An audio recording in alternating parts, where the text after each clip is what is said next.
Me acompaña aquí en estudio Francisco Bautista Lara en su calidad de escritor y particularmente de El último año de Rubén Darío, un libro que está causando, a propósito del centenario de Darío, como dicen, muchos comentarios. Gracias, Francisco, de haber aceptado estar aquí con nosotros. Bueno, muchas gracias. Bueno, mira, es que este libro para mí significó un descubrimiento que comparto a los lectores. Es decir, fue un proceso de 5 años, donde vas descubriendo cosas y me iba sorprendiendo yo con las cosas que iba descubriendo. Muchas cosas de esas conocidas y otras no conocidas. Muchas divulgadas en distintos momentos por otros autores y otras ignoradas. Pero cuando las vas juntando en un solo documento, con un orden cronológico, cuando las vas sistematizando y cuando vas tratando de interpretar los nombres que aparecen ahí, las circunstancias que aparecen mencionadas, te va formando un panorama en el último año de la vida misma de Rubén Darío. Aunque último año de Rubén Darío recoge las publicaciones, 288 publicaciones de 27 diarios de Centroamérica, la verdad es que los pies de página y los textos publicados recogidos en este libro te van mostrando un panorama de lo que se percibía de Darío y cómo se fueron construyendo en el tiempo esas circunstancias, esas opiniones que están marcadas ahí en esa publicación. Este no es un libro para supermercado, este es un trabajo de que requiere, primero, voy a decir como cuando decía aquí en El Salvador Mendieta, primero es un libro grande, grueso. Sí. Asusta al lector, puede asustar al lector, ¿no? Cuando dice uno, es un libro, ¿cuántas páginas trae? 690 páginas. 522 notas dicen que hay sobre Darío. 84 referencias bibliográficas. Libro. ¿Verdad? O sea que para poderlo haber hecho no necesariamente es un libro para poner bonito a Darío y para que aparezca ahí la marcha triunfal caminando o que los motivos de Lobo, que a propósito era usted grande clamador en su juventud de los motivos de Lobo, no es eso. ¿Qué quiere Francisco Bautista con esta obra? Es que es lo que decía al principio, mira, este es un proceso de estudio personal, es un aprendizaje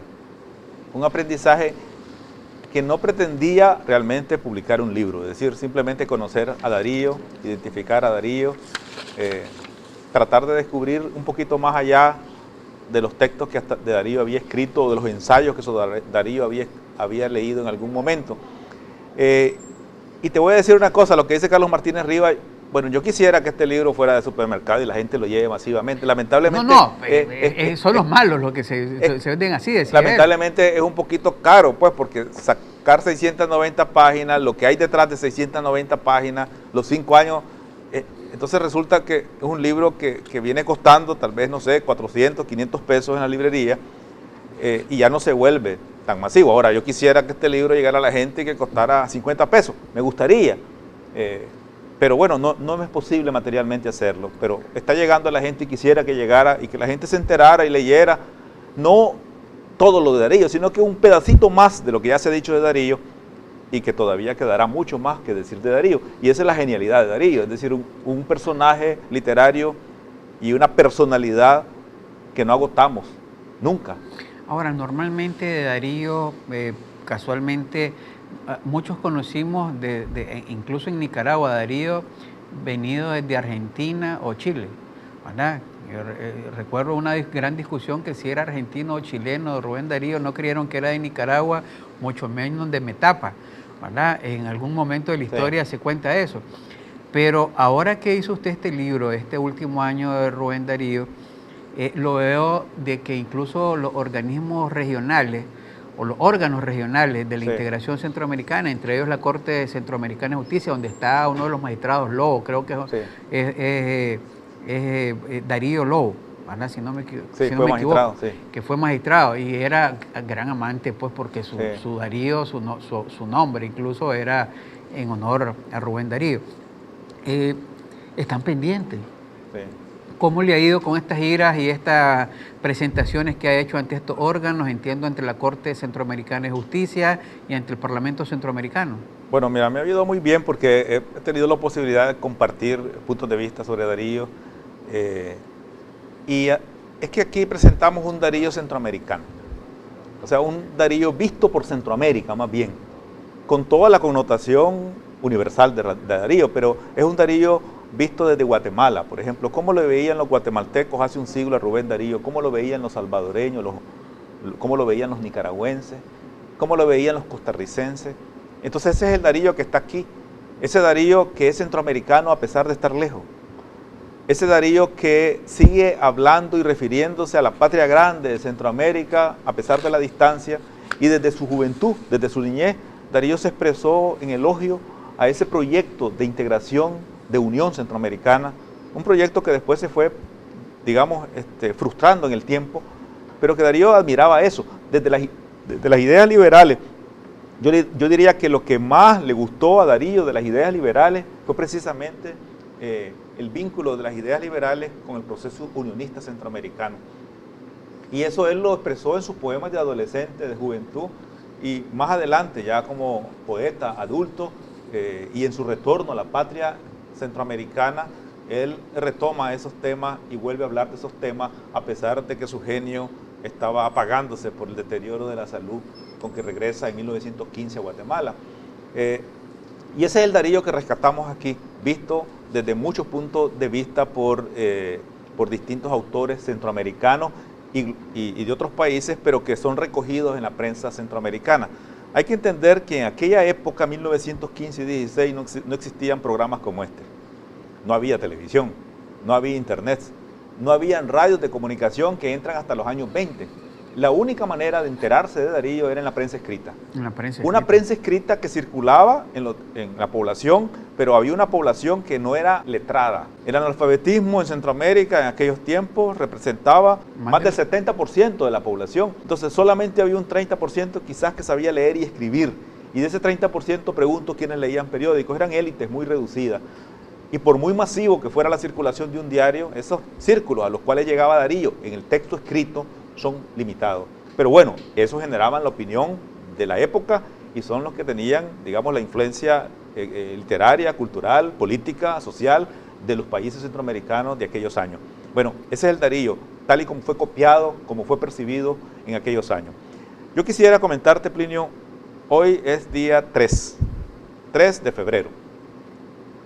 ¿Qué se dijo el 3 de febrero de 1916, hace un siglo? Y solamente quiero sacar una referencia.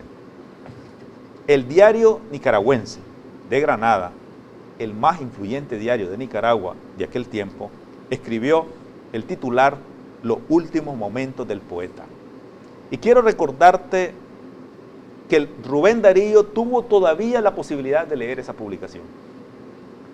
Darío en cama, moribundo, limitado. En León.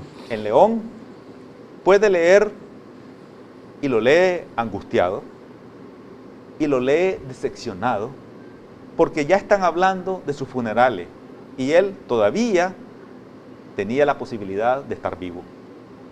Porque él se extingue, digamos, su memoria, su capacidad, más o menos 48 horas antes. Pero hoy, el 3, el 4, todavía Darío podía leer, podía informarse, podía enterarse de las cosas.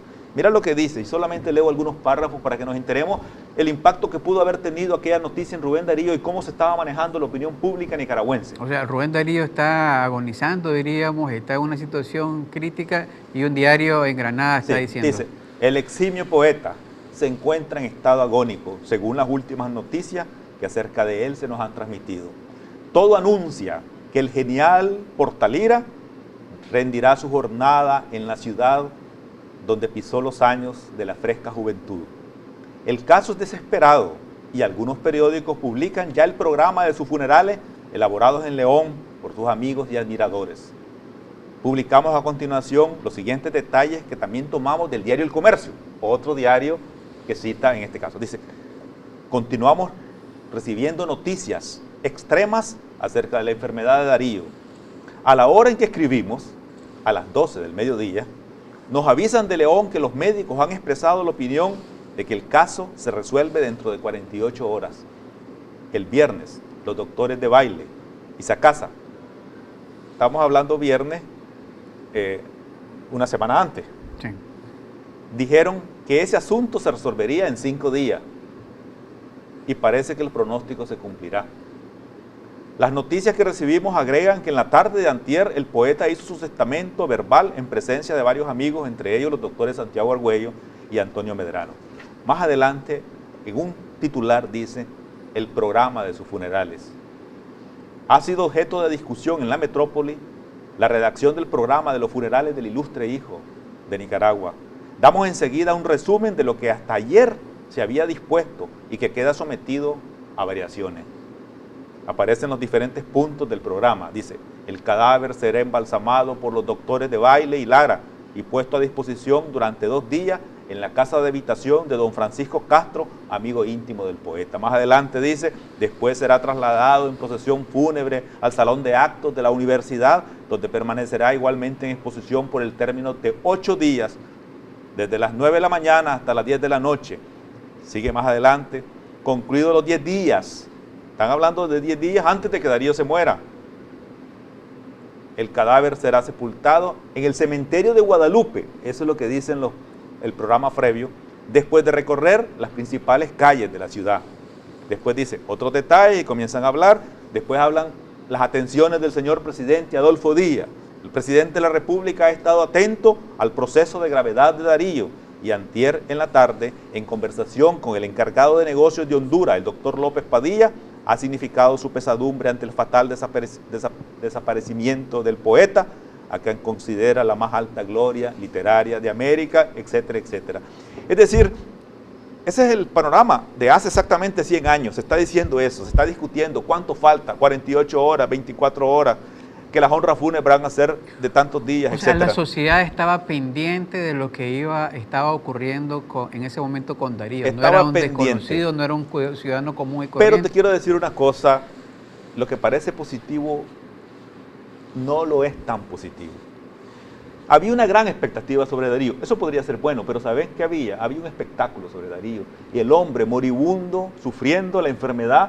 Ahora, ¿a quién le gusta que estás enfermo, deteriorado, y publican estas cosas y vos las lees? Claro, son los dos escenarios, el escenario de la familia, que está pendiente, del mismo ciudadano que está en agonía, y la gente, o los admiradores, o de los que están haciendo barra. Pero te quiero decir una cosa, ¿dónde estaba la familia? ¿Cuál familia? Te pregunto. ¿Cuál familia de Darío? Si la familia de Darío no estaba aquí. Ahora, estaba Rosario Murillo, que era su esposa, pero la distancia con Rosario Murillo era obvia. Hay que reconocerle a Rosario Murillo que estuvo con el enfermo desde Guatemala, desde julio, lo acompañó y era su acompañante. Pero la relación de afecto Rosario Murillo y Darío existía a esas alturas, no existía realmente. Era una relación de compromiso formal, de matrimonio formal.